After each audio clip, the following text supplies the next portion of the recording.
Bueno, vamos a proseguir, hermanos, en esta tarde con este interesante estudio sobre la iglesia. Estamos haciendo un recorrido, hermanos, para hablar de la iglesia con un propósito, hermanos, de que constantemente se nos recuerde, hermanos, la importancia que tiene la iglesia en nuestra vida. Nuestra vida, hermanos, de alguna manera gira alrededor de lo que es la iglesia. No solo porque nosotros somos la iglesia en cierto sentido, sino porque la iglesia es esencial para nuestra vida, hermanos. Tenemos que recordar que la iglesia es la única institución que Dios ha dejado para que no solamente su palabra sea proclamada, sino que también la vida de los creyentes se edifique. Porque en ningún lugar, en ninguna otra institución, hermanos, usted va a ser edificado, o sea, va a ser entrenado, enseñado en las cosas espirituales. Solamente la iglesia tiene esa autoridad, tiene ese mandato de ser de edificación a los creyentes. Y dado que las circunstancias en las que estamos viviendo, hermanos, están apagando, por así decirlo, el deseo, el amor que los creyentes deben de tener por la iglesia, pues obviamente eso nos mueve a estudiar por qué es tan importante que la iglesia, hermanos, sea una institución amada por nosotros, deseada, se haga una prioridad para nuestra vida, hermanos, la iglesia. Entonces, por eso iniciamos este estudio que titulamos Una institución incomprendida, porque la iglesia hoy más que nunca, hermanos, no se comprende con el grado de importancia que tiene. Y parte del propósito es que nosotros, hermanos, renovemos ese amor y esa pasión por la iglesia. La primicia de nuestro estudio se basó en el hecho, hermanos, que dijimos que nadie puede amar, hermanos, a Jesús y no amar a su iglesia que él amó profundamente. El apóstol Pablo nos recordó que por la única institución que Jesús sacrificó su vida, no fue por la familia, hermano, no fue por el gobierno, que son las otras dos instituciones que podríamos considerar de las más esenciales para la vida del ser humano. La dio por la iglesia, es por la institución que Jesús dio su vida y se sacrificó. Eso es lo que el apóstol Pablo nos dice ahí en Efesios capítulo 5, ¿verdad? Cuando dice: maridos, amad a vuestras mujeres, así como Cristo amó a la iglesia y se entregó a sí mismo por ella. Hermanos, el amor profundo que Jesús le tiene a su iglesia debe ser imitado por nosotros. Aunque a veces, como le decía Elizabeth, la iglesia parezca un poquito aburrida, un poquito fuera de nuestro interés. Pero con el correr del tiempo, hermanos, si verdaderamente apreciamos la iglesia, nos vamos a dar cuenta que es como la familia, ¿verdad? Platicaba con un sobrino mío y veía su vida y me daba cuenta que parte de los problemas emocionales que tiene mucha gente es que se aleja de la familia. La familia es esencial, hermanos. La familia cubre muchas de nuestras necesidades como individuos. Bueno, así es la iglesia también. La iglesia cubre muchas necesidades nuestras, hermanos. Necesidad de compañerismo, necesidad de apoyo, necesidad de identidad. Y por eso, hermanos, debemos de considerar siempre la iglesia como parte esencial de nuestra vida. Ahora, una cosa que estamos haciendo ya desde hace 2 o 3 semanas es estar viendo, hermanos, algunos de los mensajes alentadores que Jesús dio a su iglesia, hermanos, para, por así decirlo, crear en esa iglesia el amor por esta institución. En el libro de Apocalipsis encontramos 7 diferentes mensajes, hermanos, que el Señor Jesucristo da a las iglesias de ese tiempo, pero que hasta cierto punto son mensajes que podemos tomar para nosotros hoy, en los cuales en cada uno de esos mensajes el Señor comienza identificándose de una manera para alentar a la iglesia. Y en esta tarde, hermanos, vamos a ver uno más de esos mensajes alentadores. Tengo que tener cuidado. Gracias, hermano. Dijimos primeramente que el primer mensaje alentador que el Señor Jesucristo da a su iglesia es un mensaje, hermanos, en el cual Él trata que su iglesia sea alentada a través de recordarles su poder y su presencia para guardar del error doctrinal a su iglesia. El Señor Jesucristo en Apocalipsis capítulo 2, versículo 1, si usted se recuerda, se identifica de esa manera. Se identifica de manera que nosotros podamos animarnos y alentarnos a saber que dice: el que tiene las 7 estrellas en su diestra, el que anda en medio de los 7 candeleros, dice esto. Y ya entendimos el significado de los 7 candeleros, de las 7 estrellas, que son referencia a los mensajeros y a las iglesias que estaba Él enviando estos mensajes. Entonces, el poder y la presencia de Jesús, hermanos, nos anima porque Él guarda a su iglesia del error, su verdadera iglesia. Otro mensaje alentador que vimos fue su eternidad y su victoria para asegurar vida eterna a su iglesia. En el versículo 8 de allí de Apocalipsis dice: y escribe el ángel de la iglesia en Esmirna, el primero y el postrero, el que estuvo muerto y vivo, dice esto. Nos dimos cuenta al interpretar, hermanos, esas identificaciones de Jesús o esas características de Jesús, que el Señor nos asegura que Él, siendo eterno, nos ha escogido para la eternidad y nos guarda para la eternidad, que somos guardados en una salvación que es completa y segura, que es eterna, dado que Él ha estado siempre en la historia de la humanidad, siempre guardando que sus planes se lleven a cabo. En el capítulo 2, versículo 12, el Señor Jesucristo ahora se identifica nuevamente con otras características, y ese es el tercer mensaje alentador que vamos a ver en esta tarde. Note lo que dice Apocalipsis capítulo 2, versículo 12. Capítulo 2, versículo 12. Hermano Irineo, Apocalipsis 2, 12. Mire lo que dice el Señor allí. Y escribe el ángel de la iglesia, el que tiene la espada aguda de 2 filos, dice esto. Muy bien. Note cómo se identifica el Señor al comenzar el mensaje de esta iglesia a Pérgamo. El que tiene la espada de 2 filos, dice esto. Ahora, ¿cuál es el mensaje alentador que el Señor nos da, identificándose Él como el que tiene la espada de 2 filos?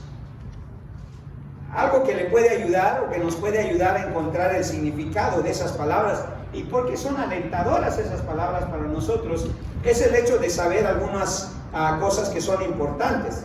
La primera de ellas, usted sabe que en la historia, especialmente en el tiempo que se estaba escribiendo este mensaje a la iglesia de Pérgamo, el pueblo de Israel estaba viviendo bajo el gobierno, bajo la autoridad, bajo el poder del Imperio Romano. Y una de las características del Imperio Romano, hermanos, era su ejército. Ellos tenían un ejército poderosísimo. Y su arma principal, adivina cuál era. No eran las metralletas, hermano, todavía no se inventaban. Su arma principal era la espada. La espada. El soldado romano no podía, hermanos, salir a la guerra si no llevaba una espada. Era hombre muerto, estaba indefenso. Entonces, la espada, hermanos, se ha visto históricamente como un arma de defensa y ataque en el armamento del soldado romano. Escuche bien, se ve como un arma de defensa y de ataque. Entonces ya vamos entendiendo por qué el Señor Jesucristo se describe con el que tiene la espada aguda de 2 filos. Quiere decir que el Señor está tratando de decirle a su iglesia algo en cuanto a su defensa y en cuanto a su ataque, de lo que Él proporciona para la iglesia, algo para su defensa y algo para su ataque. Y esa es la razón que el Señor se identifica con ello. Segundo, Otra cosa que es importante notar es que dice que es una espada de 2 filos. Normalmente, si usted cocina, ¿verdad? Usted usa cuchillos. Normalmente los cuchillos que usted usa, o las espadas incluso que hoy se fabrican, ya no se usan mucho en los ejércitos, pero obviamente todavía existen, son de un filo, de un solo filo, normalmente.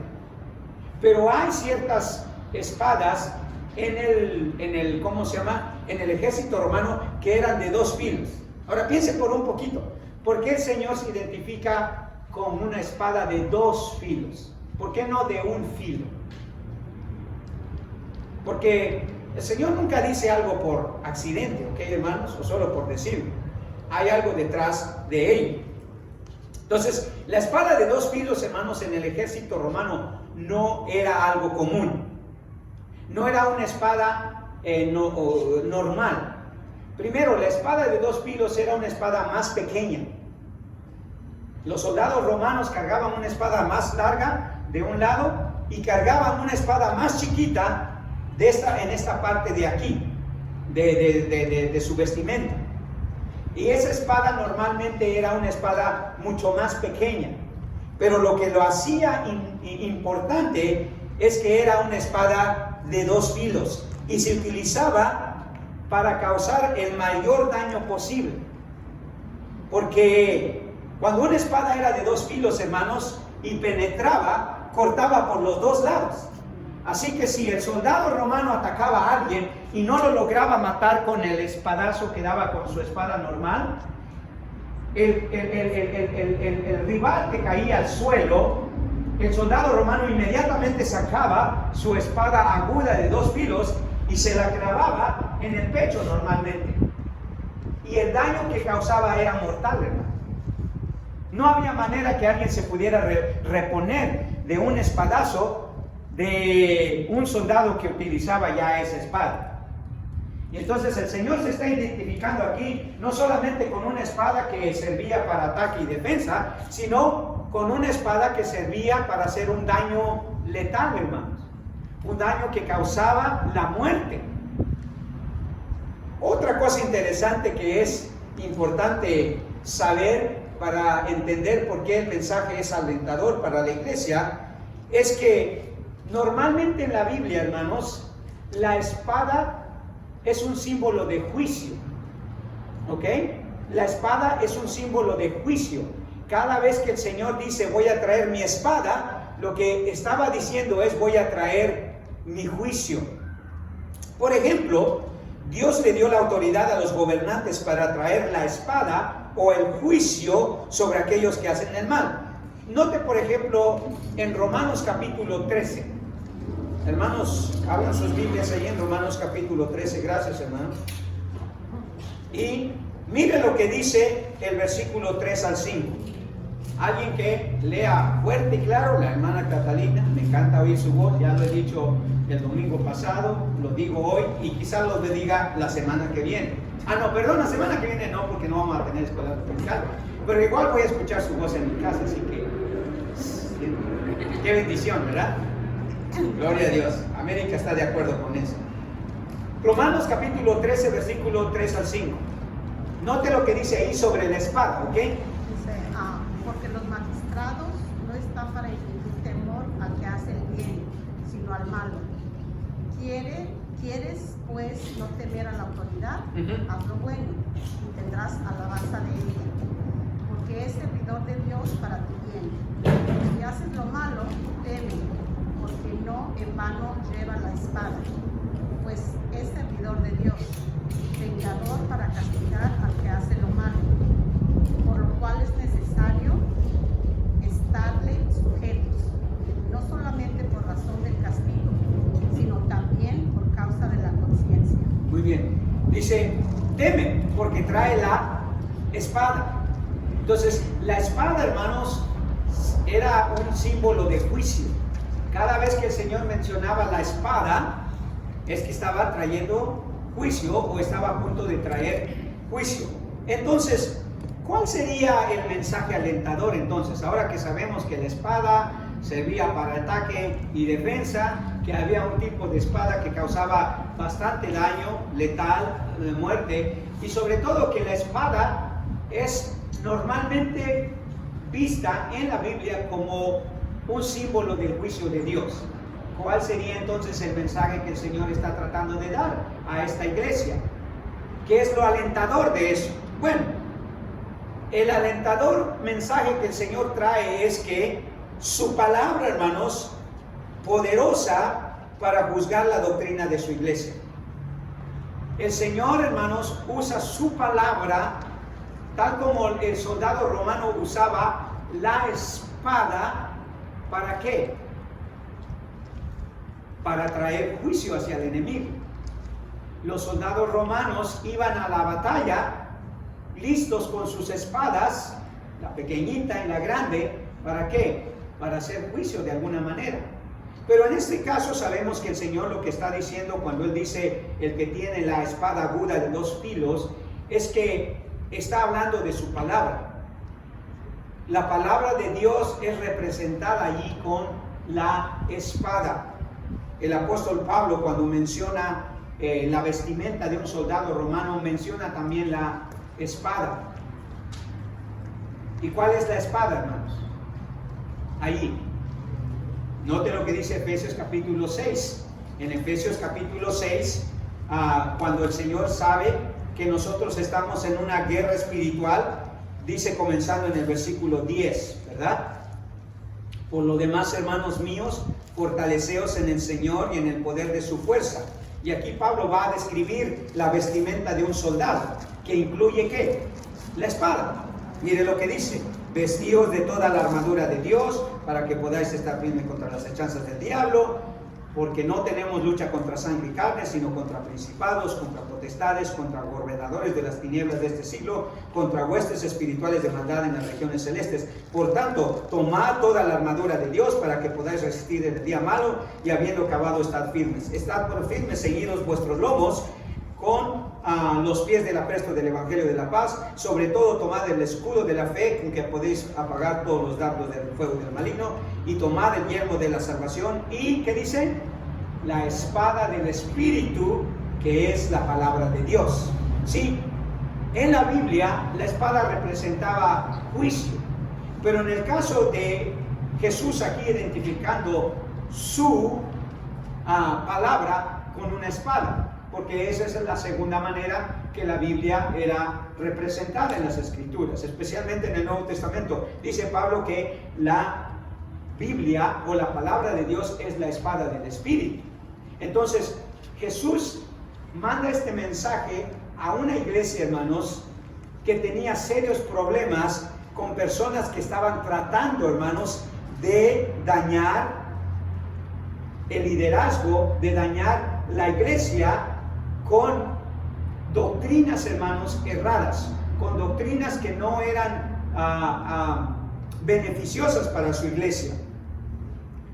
Cuando Él les dice a ellos de la razón por la cual se identifica el Señor Jesucristo con el que tiene la espada de 2 filos, el contexto es porque la iglesia estaba pasando por ataques de personas que estaban dañando la doctrina de la iglesia. Si usted regresa a Apocalipsis capítulo 2 y lee el versículo 14, después que el Señor elogia a la iglesia, ¿cuál era la razón de mandarle este mensaje alentador, identificándose con la espada de 2 filos, aguda de 2 filos?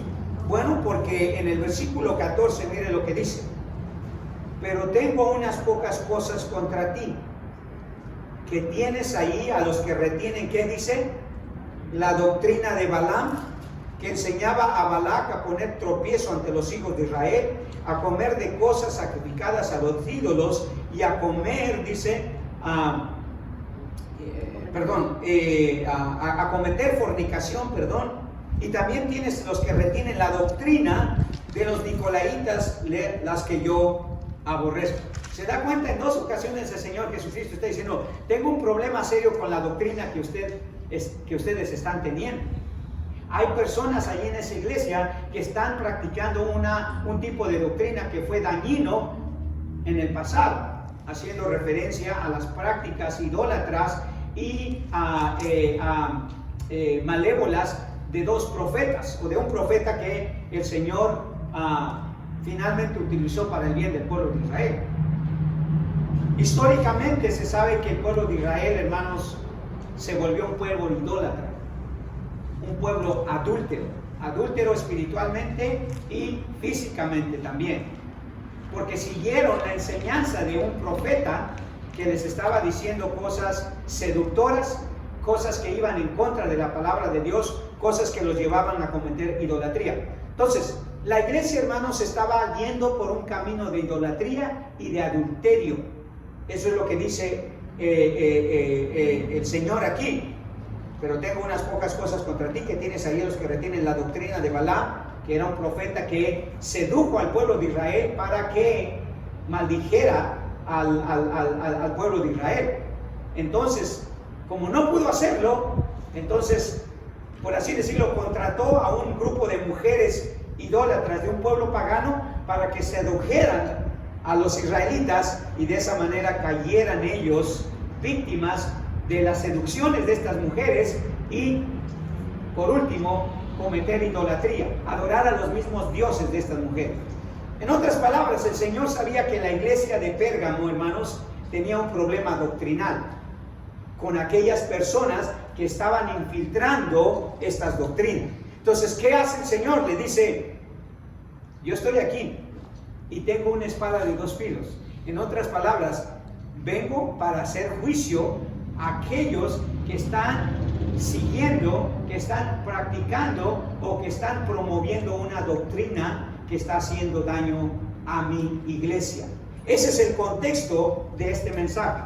Entonces el Señor, hermanos, alienta a la iglesia y le dice que su palabra es poderosa para juzgar la doctrina de la iglesia, porque ese era el problema que tenía esta iglesia, la doctrina. Y ese es el problema que la iglesia tiene hoy, hermano.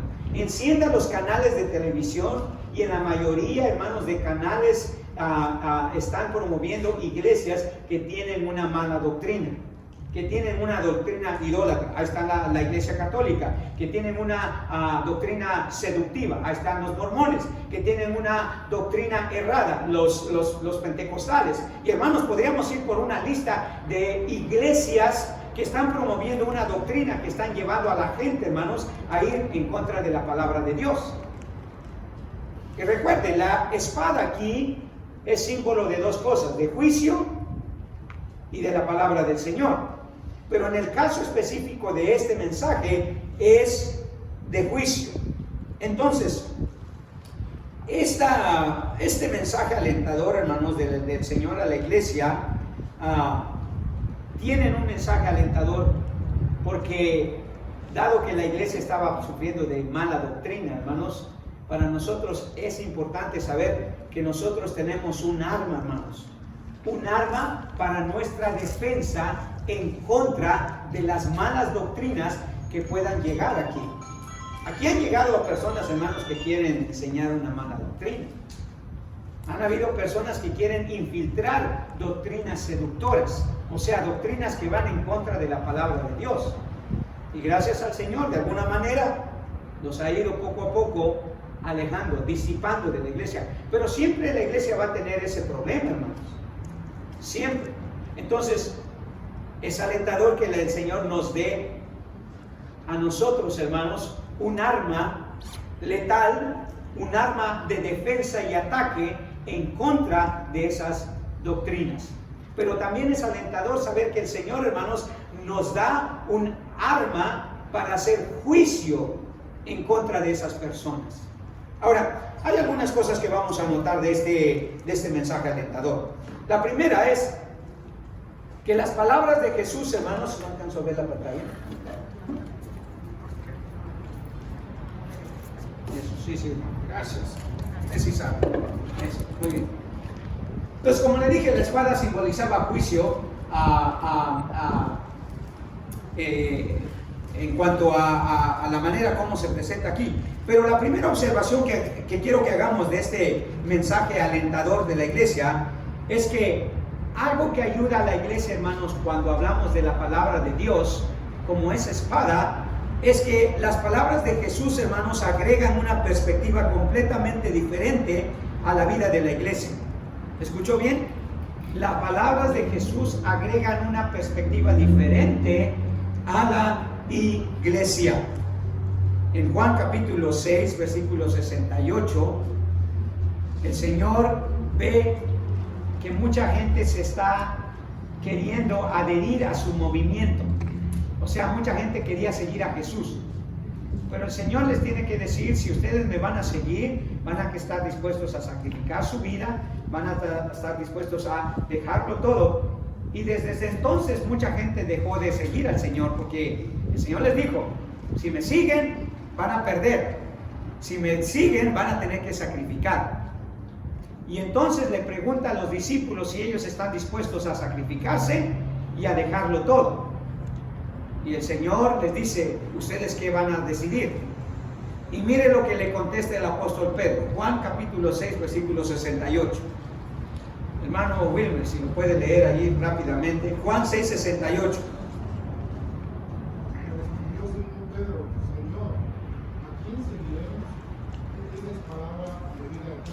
¿Sí? Tú tienes palabras de vida eterna. Esa es la perspectiva que el Señor ofrece, hermanos. La palabra de Dios nunca ofrece una perspectiva temporal, terrenal. Siempre la perspectiva es hacia la eternidad y hacia lo celestial. Por eso para nosotros es esencial la iglesia, hermanos, porque la iglesia es la única institución que va a enseñar palabras de vida eterna. El gobierno no lo va a hacer, hermanos. Las instituciones educacionales no lo van a hacer. Nadie lo va a hacer más que la iglesia. Porque la iglesia tiene las palabras de Jesús y las palabras de Jesús agregan una perspectiva completamente diferente a lo que el mundo tiene. Si el mundo le dice que hay que disfrutar este mundo porque una vez que nos vamos de este mundo ya no hay oportunidad para disfrutar, eso es temporal, hermano. El mundo nos dice que debemos de acumular la mayor cantidad de cosas porque son necesarias para este mundo. La palabra del Señor dice, no os hagáis tesoros aquí en la tierra, donde el ladrón y el corín corrompen, sino haceos tesoros, ¿dónde? En el cielo. Sí, es una perspectiva completamente distinta. Y aunque Jesús tal vez aquí se esté refiriendo a su palabra más en forma de juicio o de defensa, su palabra siempre ofrece, hermanos, una perspectiva diferente. Y es por eso que el Señor se presenta como una espada aguda de dos filos. Porque le dije otra vez, la espada representaba juicio o representa también la palabra del Señor. Entonces, como palabra del Señor, el Señor ofrece una perspectiva distinta. Y por eso usted debe de concentrar su atención en la palabra, porque si no siempre va a pensar terrenalmente. Siempre va a pensar que no vale la pena sacrificarse por Dios. Siempre va a pensar que no vale la pena contribuir para la obra de Dios. Siempre va a pensar que no vale la pena, hermanos, servir al Señor. Porque su perspectiva va a ser siempre temporal. No, ¿para qué si yo pudiera estar haciendo cosas mejores? No, ¿para qué si yo pudiera estar haciendo cosas de mayor importancia? Nadie tiene mayor importancia, hermano, que las cosas de Dios. Tienen una prioridad en nuestra vida, aún sobre el trabajo, aún sobre la familia, aún sobre todo lo más importante que tengamos en esta vida. Lo primero siempre es lo primero, ¿no? ¿Y qué dice el Señor? Buscad primeramente el reino de Dios. Entonces, como primer punto podemos saber que este mensaje alentador es bueno para la iglesia, hermanos, porque ofrece una perspectiva completamente diferente de la vida. Pero lo más importante de esto, hermanos, es que, como dije, aunque Jesús se esté refiriendo a su palabra como en forma más de juicio o defensa o alento, su palabra siempre ofrece una perspectiva eterna, celestial antes que terrenal o temporal. Y ahí es donde debe de estar nuestra atención, hermanos. Jesús ofrece lo eterno. Por eso Pedro dijo, ¿a quién iremos si solo tú tienes palabras de vida eterna? Él es el que ofrece esa perspectiva, hermanos, y debemos siempre considerarla así. Pero volviendo al hecho de que Jesús se identifica como el que tiene la espada aguda de dos filos, más como la espada como juicio. porque ese es el contexto. Esta iglesia de Pérgamo estaba sufriendo, hermanos, por la doctrina que se estaba filtrando dentro de la iglesia. Entonces el Señor se tiene que presentar como alguien que ofrece un arma para la iglesia. Un arma de defensa, como dijimos, y un arma ¿de qué? De ataque. Se nos ha dado la palabra, hermanos, para defender nuestra fe, pero también para atacar al enemigo. Mire, hermano, usted no va a detener las fuerzas diabólicas con la oración. No va a detener las fuerzas de Satanás, hermano, viniendo a la iglesia. No va a detener, hermanos, al enemigo ofrendando. Todas esas cosas son requerimientos de Dios. Pero la única defensa en contra del diablo, hermanos, en contra del mundo, en contra de cualquier mala doctrina, adivine qué es. Es la palabra. ¿Se acuerda cuando el Señor Jesucristo fue tentado? ¿Con qué contestó? Con la palabra. Escrito está. Y esa es la deficiencia de los cristianos, hermano. A veces que no leemos suficientemente la palabra. Cuando el hermano Aristeo preguntaba cuántas veces hemos leído ese texto de Lucas, capítulo 2, ¿verdad? Del versículo 8 en adelante. ¿Cuántas veces? Puedo decirle con satisfacción, durante este año llevo 28 veces leyendo ese pasaje. Porque le dije yo que me comprometí a leer un evangelio por año en los próximos 4 años. Este es mi segundo año y estoy en el evangelio de Lucas. Y he leído Lucas 28 veces durante este año. La meta eran 50. Lamentablemente no lo va a cumplir. Pero, hermanos, ¿sabe por qué eso es importante? Porque es la palabra, es la única defensa que yo tengo, hermano. El diablo le va a hacer mucho daño si usted piensa que solamente se va a dedicar a la oración o venir a la iglesia. No, hermano, tiene que leer la palabra. Tiene que leer la palabra. Esa es la arma que Dios nos ha dado para defensa y ataque, hermanos. Entonces, qué alentador que el Señor le dice: yo tengo la espada aguda de 2 filos. O sea, yo tengo el arma con la que te puedes tú defender y con la que tú puedes atacar. Y si no la usas, eres hombre muerto, eres mujer muerta. Pero aquí van 3 cosas que es muy importante que entendamos rápidamente, porque nos queda poquito tiempo. La primera: la iglesia, hermanos, será juzgada por la palabra de Jesús. Por lo tanto, la iglesia debe obedecer o temer a su palabra. Sí, la iglesia a la cual el Señor estaba escribiendo era una iglesia que estaba permitiendo, porque dice ahí: pero tengo unas pocas cosas contra ti. O sea, la iglesia estaba cayendo en un hábito de dejar infiltrar mala doctrina, hermanos. Y cuando una iglesia hace eso, cuando una iglesia no defiende la doctrina, no ataca a los enemigos de la doctrina del Señor, hermano, esa iglesia va a ser juzgada. Y la iglesia de Pérgamo fue juzgada por el Señor. Desapareció solamente unos cuantos años después de que el Señor mandó este mensaje. ¿Sabe por qué? Porque no usó la espada aguda de 2 filos. Porque no erradicó el problema de la doctrina de la iglesia. Y el Señor juzgó a la iglesia. Entonces, recordemos, hermanos, la iglesia va a ser juzgada. Usted va a ser juzgado por el Señor, porque si usted no defiende la doctrina, hermanos, no defiende la palabra del Señor, tarde o temprano el Señor va a usar la palabra en contra de usted mismo. Entonces, es muy importante que usemos la palabra de Dios como nuestra defensa, hermanos, porque si no, la iglesia misma va a ser juzgada por ello. Eso tiene una triple aplicación. Escuche bien, hermanos. La palabra de Jesús juzgará la fe o la incredulidad de los miembros de la iglesia. Juan 12:48 dice de esta manera. Miren lo que dice. Juan 12:48 dice así: el que me rechaza y no recibe mis palabras, tiene quien le juzgue. La palabra que he hablado, ella le juzgará en el día postrero. La iglesia, hermanos, el creyente va a ser juzgado por lo que haya hecho con la palabra. La estudió, la escudriñó, la memorizó, la enseñó, la predicó. Todas esas son prácticas, hermanos, que tenemos que hacer para usar esa espada de dos filos. Entonces, cada uno de nosotros, hermanos, va a ser juzgado por la fe o la incredulidad de nosotros hacia esa palabra. Dice el Señor: el que me rechace y no recibe mis palabras, tiene quien le juzgue la palabra que he hablado. Nosotros vamos a ser juzgados por el Señor, hermanos, si creímos o no creímos a la palabra.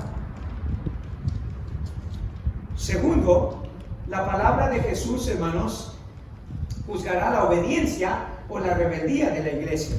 ¿Escuchó bien? La palabra del Señor, hermanos, Jesús, juzgará la obediencia o la rebeldía de la iglesia. En Lucas capítulo 19, Lucas capítulo 19, versículo 11 al 13,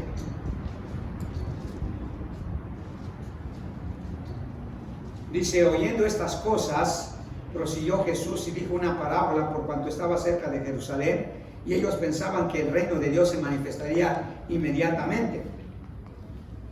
Dijo pues: un hombre noble se fue a un país lejano para recibir un reino y volver, y llamó a 10 siervos suyos, les dio 10 minas y les dijo: negociad entre tanto que yo vengo. Fíjese bien, ¿qué es lo que le dijo el Señor a estos siervos? Le dijo: ustedes vayan y trabajen por esto que les he dado. Vayan y trabajen. ¿Y qué hicieron estos siervos? Bueno, dice el versículo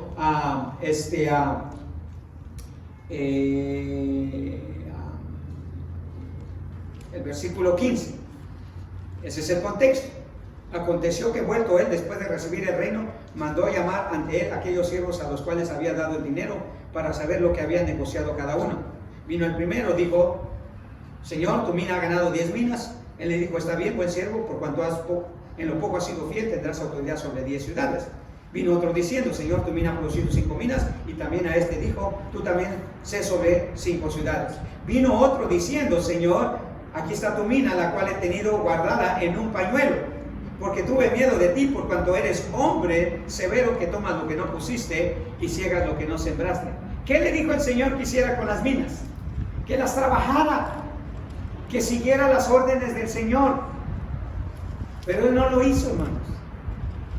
Y miren lo que le dice el Señor. Entonces él le dijo: mal siervo, por tu propia boca te juzgo. Sabías que yo era hombre severo, que tomo lo que no puse y que ciego lo que no sembré. ¿Por qué pues no pusiste mi dinero en el banco para que al volver yo lo hubiera recibido con los intereses? En otras palabras, o sea, ¿por qué no hiciste lo que te dije?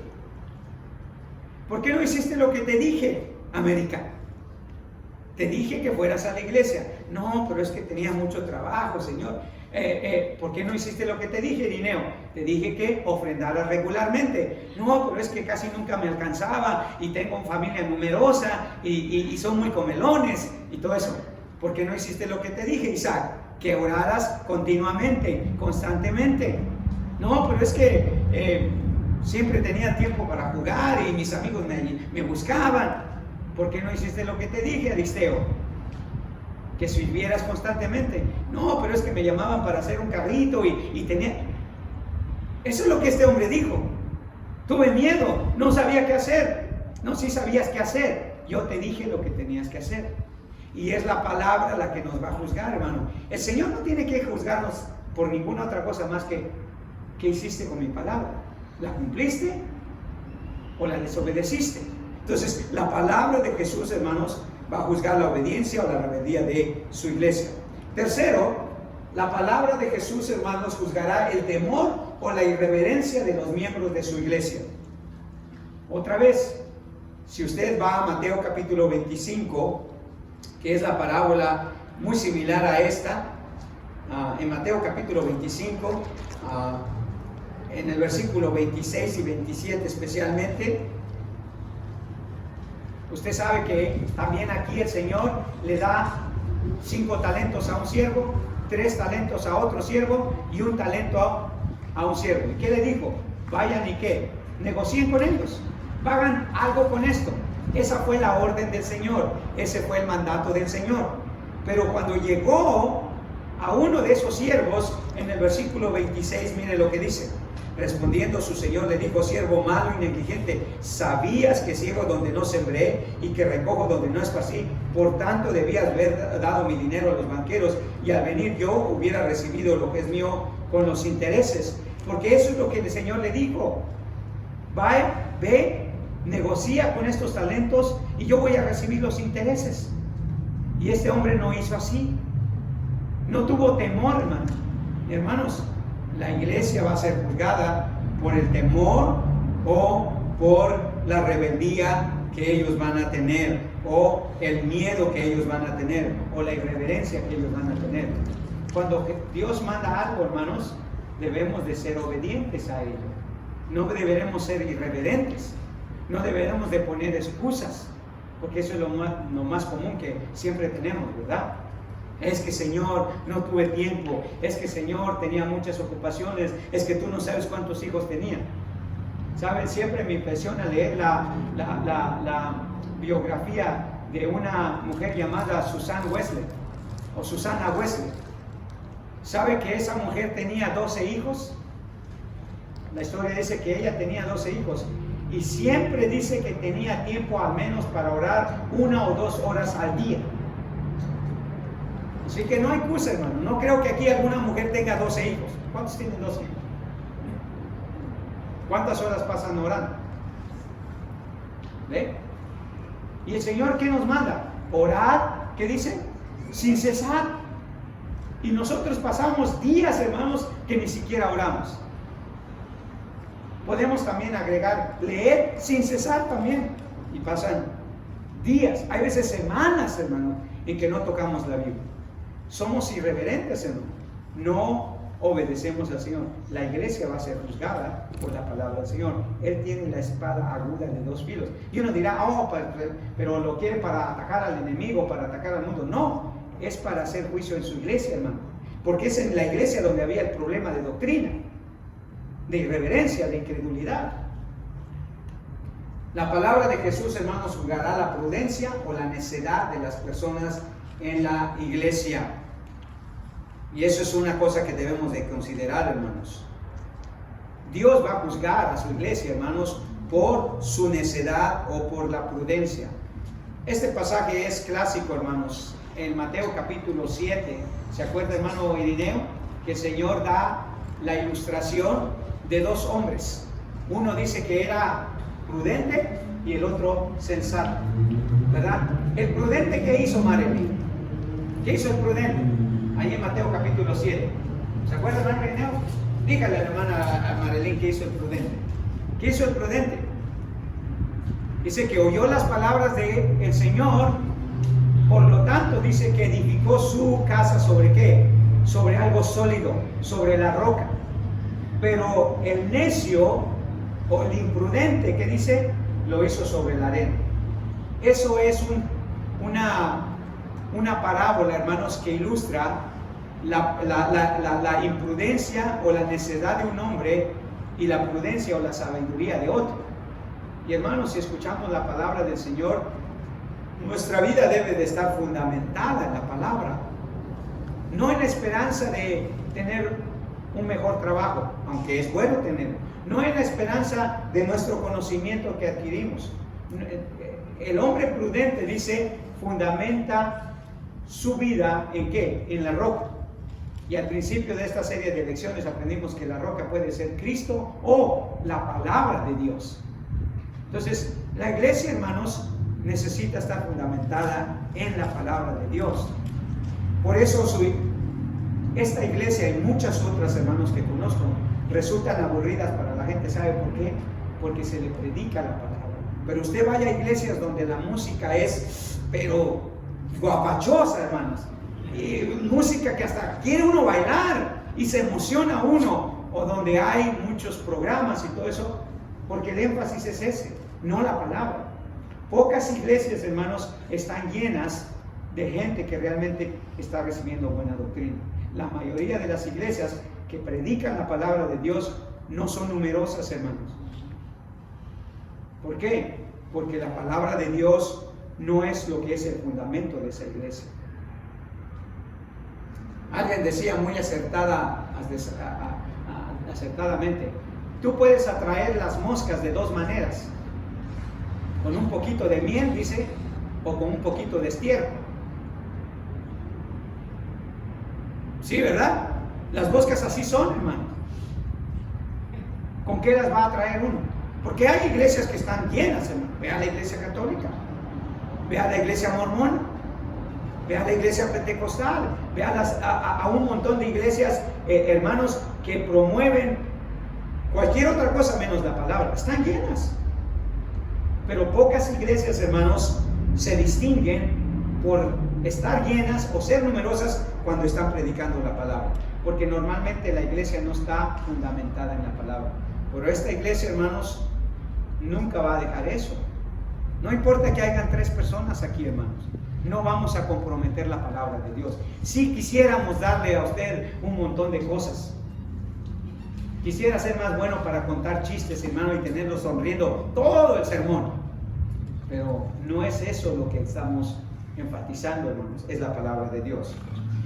Otra cosa que la iglesia, hermanos, tiene como aliento en este mensaje es que el mundo religioso, hermanos, será juzgado severamente por la palabra de Jesús para ser condenada. El mundo religioso. En otras palabras, mire lo que dice Apocalipsis, si volvemos allí, en Apocalipsis capítulo 2, especialmente en el versículo 16. Recuérdese que el problema de esta iglesia era que había mala doctrina. Y el Señor le dice, yo voy a juzgar la iglesia. Pero si tú quieres evitar el juicio, esto tienes que hacer. Por tanto, arrepiéntete, pues si no, vendré a ti pronto y pelearé, fíjese bien, contra ellos con la espada de mi boca. ¿Quiénes son ellos? ¿Quiénes son ellos? Las personas que estaban dentro de la iglesia, hermanos, que estaban promoviendo esta doctrina seductora y esta doctrina idólatra. A veces hay hermanitos, hermanos, que se invitan en las iglesias solo para buscar novia o novio, ¿verdad? O solo para seguir al pastor. Hay un montón de iglesias, hermanos, que créanme, están idolatrizadas con el pastor. Y el pastor es casi el papa. Nada más, antes venía una hermana que decía que su pastor era Jesús, literalmente. Entonces, el Señor dice, yo voy a juzgar a esa iglesia, voy a venir y pelear con la espada de mi boca, dice. O sea, con mi palabra. Y el mundo religioso, hermanos, creemos que algún día va a ser juzgado por la palabra. Cuando se pare el Papa enfrente de Jesús, hermanos, y le diga, ¿qué hiciste con mi palabra? ¿Usted cree que el Señor va a ser condescendiente con el Papa? Lo va a condenar, hermano.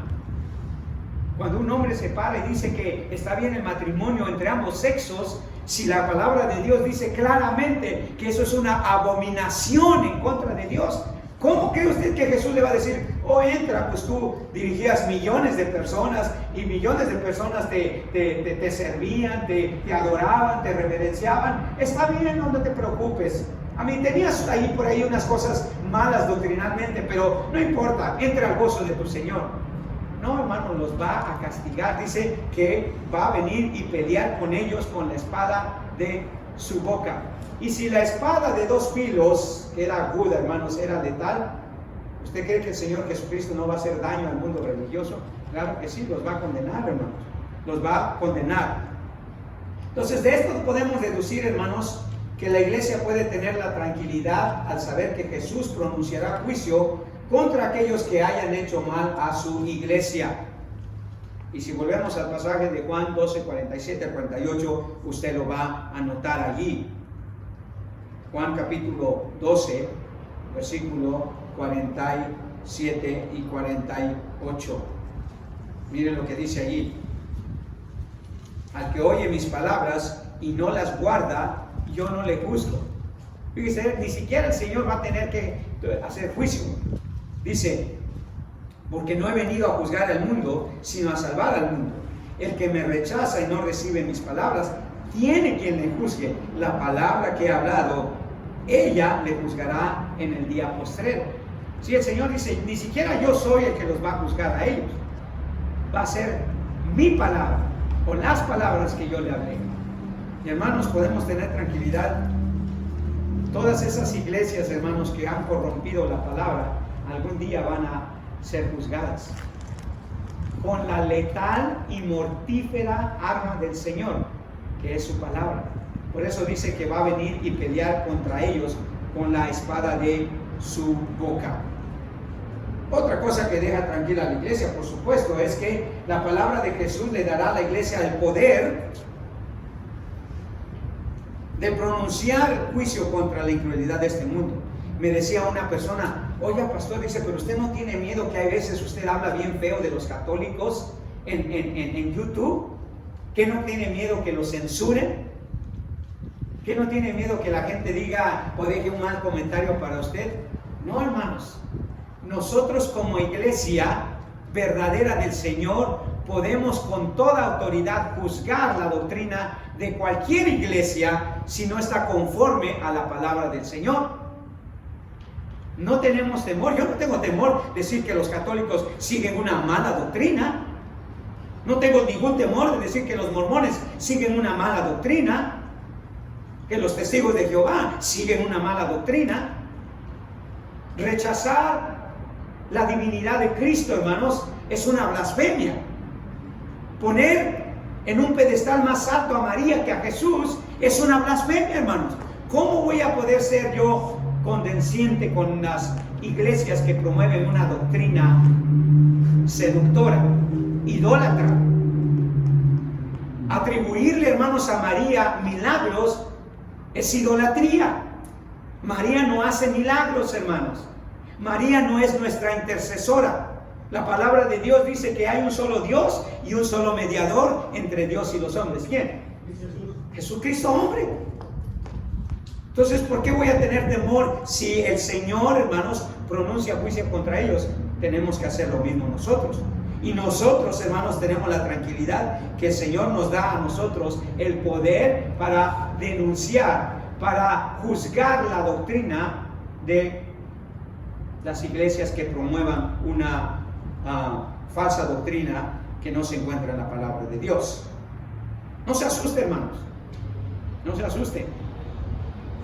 Porque hay veces eso es necesario. Para eso se nos dio la espada, hermanos. ¿Para qué en el mundo le va a dar una espada al Señor si usted la va a tener guardada? La hace para que usted ataque. La hace para que usted se defienda. Para que la use, hermanos. Y donde más la debemos de usar muchas veces es en la iglesia, hermanos. Para corregir la doctrina y también para proteger la doctrina. Y no nos dé miedo, hermanos, denunciar la mala doctrina. Inclusive, Ya está medio sed. inclusive en el hogar, porque nuestros hijos también están aprendiendo otras fuentes de creencias ¿Ya? bíblicas no parecidas y no. Ya. Bueno, si no me cree, mire lo que dice Marcos 16:15. ¿Ok? Usted dirá, pastor, pero usted es bien exagerado. No, mire lo que dice Marcos 10:15. Quizá es bueno que usted lea la palabra de Dios, hermano, para que se dé cuenta que no exagero.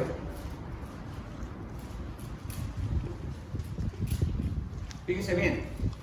¿Qué dice? ¿Qué dice, hermano Chuy? Fuertecito. Y les dijo, ir por todo el mundo y predicar el evangelio a toda criatura. ¿Ok? Sí, adelante. Y el que creyere y fuere bautizado será salvo, y si no creyere será condenado. ¿Ok? El Señor no repara, hermano.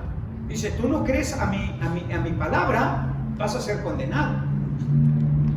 Y el asunto que con la iglesia de Pérgamo, hermanos, no solo que no creían la palabra, sino que estaban adulterando la palabra. Estaban pervirtiendo la palabra, estaban distorsionando la palabra, hermanos. Y la religión más grande que este mundo tiene, el Islam, pervierte la palabra, hermanos. Distorsiona la palabra. El hinduismo hace exactamente lo mismo, pervierte la palabra, distorsiona la palabra, está en contra de la palabra, no por decir este mundo humanista.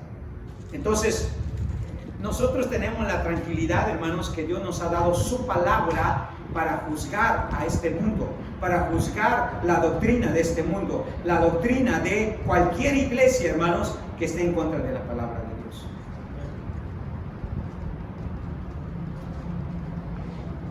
Póngase a pensar por un momento. Si usted llegara a su trabajo y cargara así, y de pronto le vieran aquí una espadita así como la que le estoy diciendo, filosita y todo eso, y usted la empezara a sacar con todos los empleados ahí, la empezara a mover enfrente de ellos, ¿qué cree que dirían de ustedes? Este está loco y está peligroso. Hay que quitarnos de allí, hay que llamar a la policía para que se lo lleven, porque trae una arma que peligrosa. Ellos saben, hermanos, el peligro que representaba una espada. Eso es lo que el Señor Jesucristo le está diciendo a esta iglesia. Yo tengo la espada aguda de 2 filos. Tú representas peligro para la mala doctrina. Tú representas peligro para la religiosidad. Tú representas peligro para el mundo.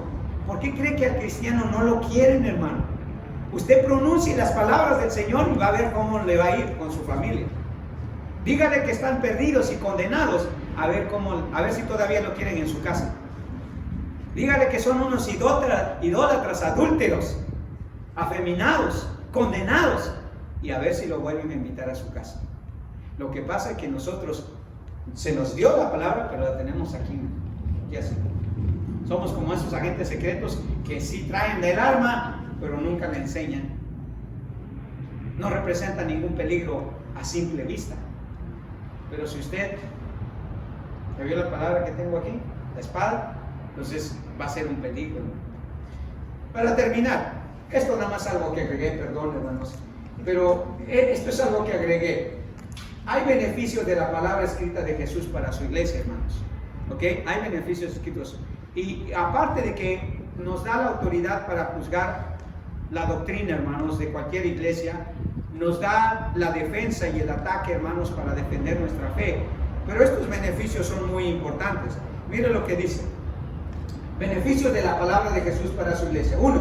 La palabra de Cristo desarrolla una fortaleza espiritual en la vida de la iglesia. Colosenses 3:16, mire lo que dice. Colosenses 3:16.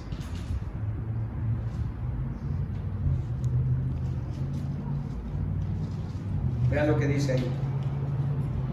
La palabra, ¿qué dice? ¿De quién? Colosenses 3:16. ¿La palabra de quién? De Cristo, dice, mora en abundancia en vosotros, enseñándoos y exhortándonos unos a otros en toda sabiduría, cantando con gracia en vuestros corazones al Señor con salmos e himnos y cánticos espirituales. Entonces, la palabra de Cristo, hermanos, desarrolla una fortaleza espiritual en la vida de la iglesia. Segundo, la palabra de Cristo, hermanos, santifica los corazones de los miembros de la iglesia. Ese es otro beneficio. Juan 15:3 dice el Señor de esta manera en Juan capítulo 15, versículo 3. Ya vosotros estáis limpios por la palabra que os he hablado. La palabra nos santifica, hermanos. La palabra de Jesús santifica a la iglesia, santifica a los miembros de la iglesia porque le enseña cómo vivir de una manera santa y piadosa. Ese es parte del beneficio de la palabra de Dios, no como una espada, no para traer juicio, sino para darnos a nosotros una arma de defensa, como las vitaminas que ahora venden, ¿verdad? Para que lo defiendan a usted de los virus y lo defiendan de las bacterias y todo eso. Así es la palabra también. Tercero, la palabra de Jesús le da a su iglesia verdadera vida espiritual, hermanos. Verdadera vida espiritual. Juan, ahí mismo en el capítulo 6, versículo 63, mire lo que dice. Juan 6, 63.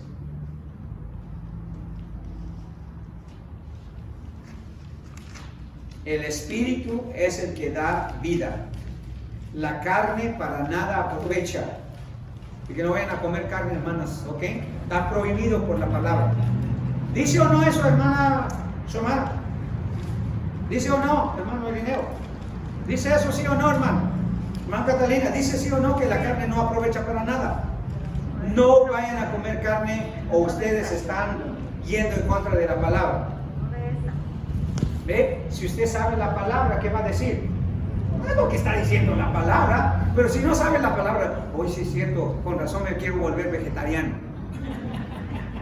No está diciendo eso la palabra, hermano. La carne a la que se refiere aquí sabemos que es que nuestros apetitos carnales, ¿verdad? Pero ve cómo la palabra mismo puede confundir a la gente si la distorsiona uno, ¿verdad?